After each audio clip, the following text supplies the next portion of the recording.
எம்ஜிஆர் நடிகரா இல்லையா? ஜெயலலிதா நடிகரா இல்லையா? கருணாநிதி நடிகரா இல்லையா? ஸ்டாலின் நடிகரா இல்லையா?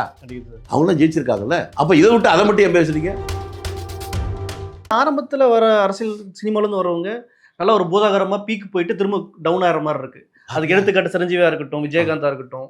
விஜய் அந்த மாதிரி நிலைமை போயிடுவார்ன்ற மாதிரி விவாதங்கள்லாம் வைக்கிறாங்க. அப்படியா? நீங்க ரொம்ப சாமர்த்தியம். நீங்க சீக்கிரமா மந்திரியா வந்துருவீங்க போல் இருக்க. இல்ல சார், நான் கேட்கிறேன். எம்ஜிஆர் நடிகரா இல்லையா? எம்ஜிஆர் நடிகரா இல்லையா? ஜெயலலிதா நடிகரா இல்லையா? கருணாநிதி நடிகரா இல்லையா? ஸ்டாலின் நடிகரா இல்லையா? அவங்களாம் ஜெயிச்சிருக்காங்கல்ல. அப்ப இதை விட்டு அதை மட்டும் ஏன் பேசுறீங்க? ரெண்டும் இருக்கு. இவர் வெற்றி பெறுவாரா தோல்வி அடைவாரா என்பது வேறு. ஒரு செவுத்துல ஒரு கரும்புள்ளி இருந்தா செவரே கருப்பா இருக்குன்னு சொல்றதை போல நீங்க பேசுறீங்க. ரீகன் உலகத்திலே மிகப்பெரிய வல்லரசு அமெரிக்கா, அங்கேயே ஜனாதிபதியா ஒரு நடிகன் வந்திருக்கான். யார் ஆட்சியில் வர்றவன் நடிகரா, டாக்டரா, என்ஜினியரா என்பதல்ல. நான் உங்களை பார்த்து கேட்கிறேன்.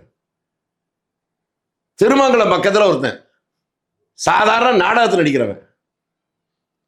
அவன் எழுதுன பாட்டு, அவனே பாட்டு எழுதும், அவனே கதை எழுதும், அவனே வசனம் எடுத்துப்பான், அவனே நடிப்பான். ஒரு நாடகம் போட்டு முடிச்சா அது அரெஸ்ட் பண்ணுவாங்க. 10 நாள் 20 நாள் திரும்பி நாடகம் போடுவான். அவன் எழுதின பாட்டு தான் கொக்கு பறக்குது வெள்ளை கொக்கு பறக்குது, கொக்கு வெள்ளை கொக்கு நம்மை கொல்ல வந்த கொக்கு. ஊரா தோட்டத்துல ஒருத்தம் போட்டா வெள்ளிரிக்கா, காசுக்கு 2 விற்க சொல்லி உத்தரவு போட்டான் வெள்ளைக்காரன். இந்த மாதிரி எளிய மக்களுக்கு புரியுற மாதிரி சுதந்திர போராட்ட காலத்துல தன்னுடைய திறமையை, உழைப்பை எல்லாம் ஒரு நடிகனாக இருக்கிற கொண்டு வந்தான். ஏன் ஹிட்லரை எதிர்த்தே எல்லாரும் வாய்மூடி இருக்கிற போது சார்லி சாப்ளின்ங்கிற ஒரு நகைச்சுவை நடிகன் தானே ஹிட்லரை வெளிப்படுத்தலாம் மக்கள்கிட்ட. அதனால நடிகன் என்பதற்காக அவரை ஒதுக்குவதில்லை. அவருடைய மனம் எப்படி இருக்கிறது?